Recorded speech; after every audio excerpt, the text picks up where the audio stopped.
Hello aspirants, in today's video we'll be covering a medical procedure of HP police constable. और जो भी जानकारी इकट्ठी की गई है वो पिछली बार के कैंडिडेट्स से इकट्ठी की गई है। तो इस वीडियो में आपको HP पुलिस कांस्टेबल के कंप्लीट मेडिकल की इन्फॉर्मेशन मिलने वाली है।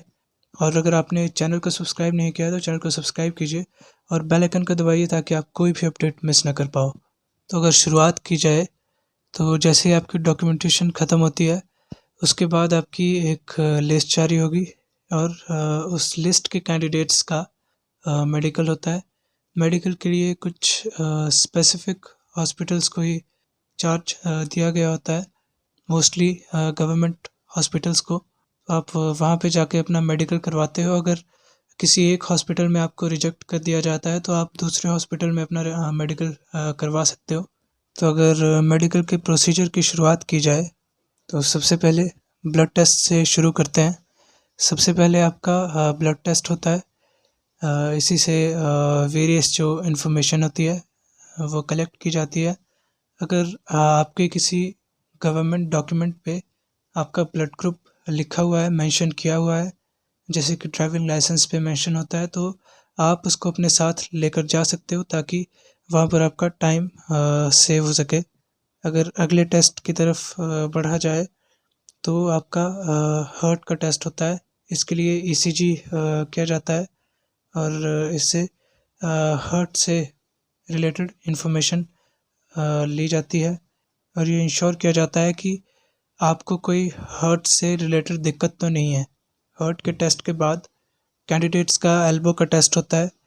एल्बो के टेस्ट में ये देखा जाता है कि आपकी एल्बो सीधी है या नहीं।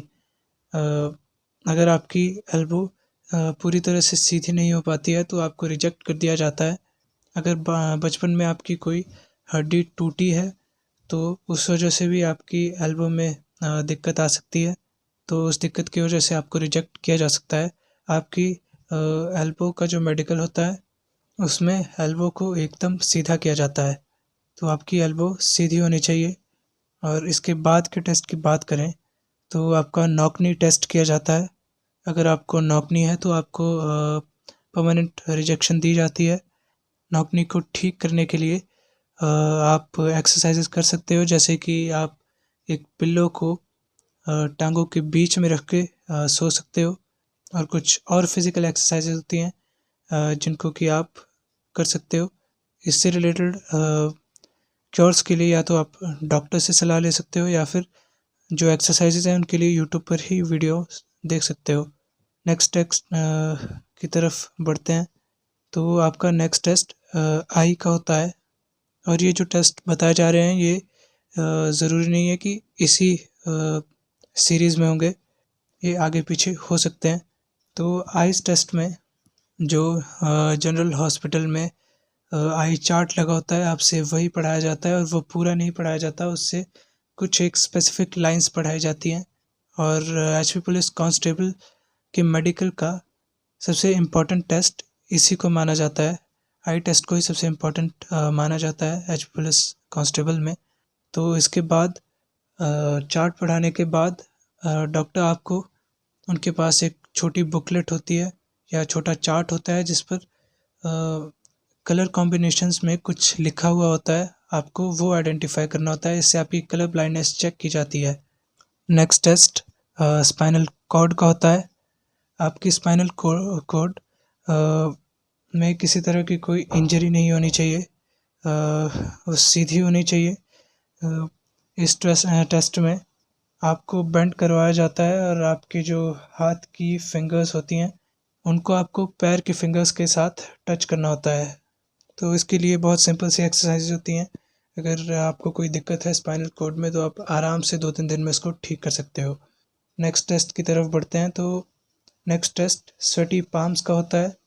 और स्वेटी पाम्स में भी थोड़ा बहुत पसीना तो सबके हाथ में आता है, पर बहुत ज़्यादा पसीना नहीं आना चाहिए। अगर आपको ज़्यादा पसीना आता है तो this can become reason of your rejection और इसमें भी आपको परमानेंट रिजेक्शन मिलता है। इसके लिए भी डॉक्टर से आपको मेडिकेशंस मिल जाते हैं।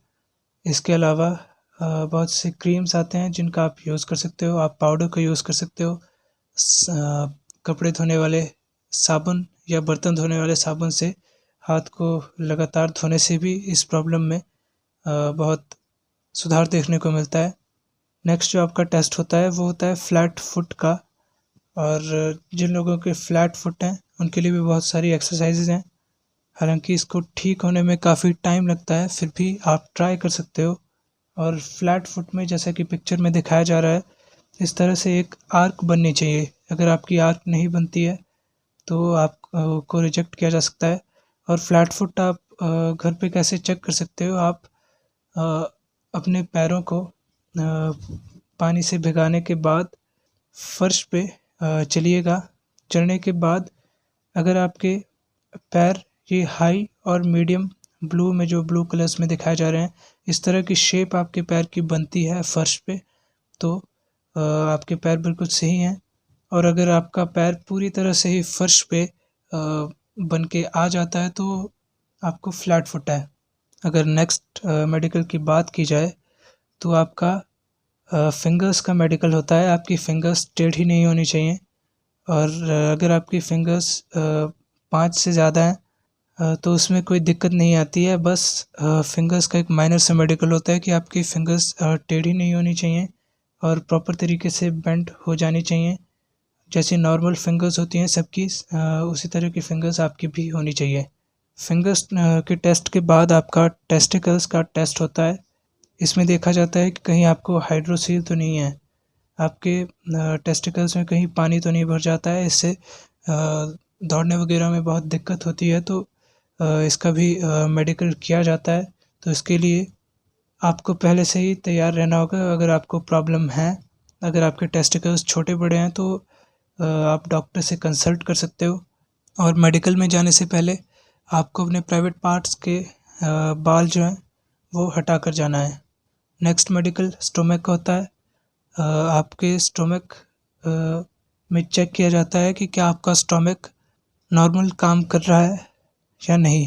और जो बाकी प्रॉब्लम्स होती हैं स्टोमक से रिलेटेड, उनका भी चेकअप किया जाता है।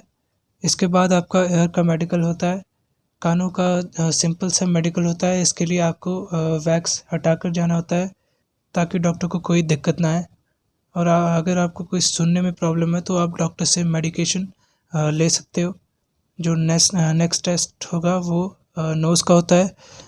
नोज़ के मेडिकल टेस्ट में देखा जाता है कि कहीं आपकी नोज़ की जो हड्डी है वो टेढ़ी मेढ़ी तो नहीं है। नोज़ की हड्डी बिल्कुल सीधी होनी चाहिए। और नाक में अगर आपके मांस वगैरह जमा हुआ है तो उससे भी मेडिकल में दिक्कत होती है और आपको रिजेक्ट किया जा सकता है। तो समय रहते आपको अगर नाक में कोई दिक्कत है, नोज़ में दिक्कत है, तो आप डॉक्टर से कंसल्ट कर सकते हो। इसके बाद आपका टीथ का मेडिकल होता है।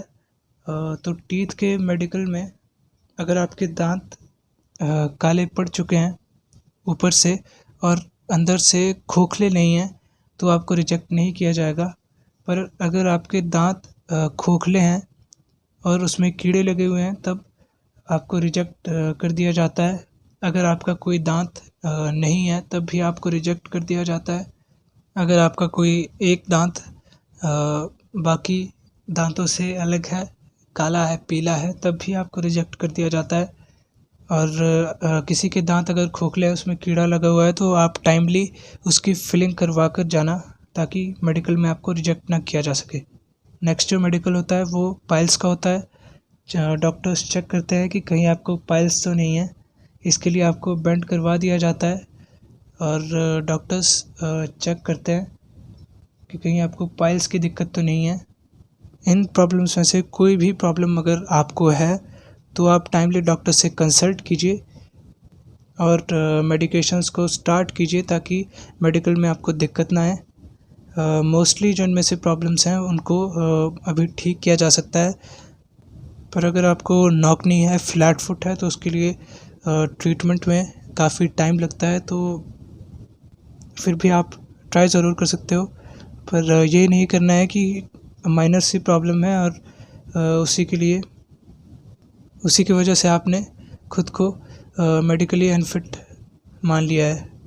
ऐसा नहीं होता है। माइनर प्रॉब्लम्स बहुत से लोगों को होती हैं, तो उस पर ध्यान नहीं देना है। आपको बस कोई मेजर प्रॉब्लम नहीं होनी चाहिए। और जो भी टिप्स वीडियो में बताए गए हैं आप उनको फॉलो कर सकते हो मेडिकल में जाने से पहले। तो आज की वीडियो के लिए बस इतना ही, मिलते हैं नेक्स्ट वीडियो में। और अगर आपके कोई डाउट्स रहते हैं तो आप कमेंट सेक्शन में पूछ सकते हो, हम पूरी कोशिश करेंगे कि आपके जवाब दे सकें।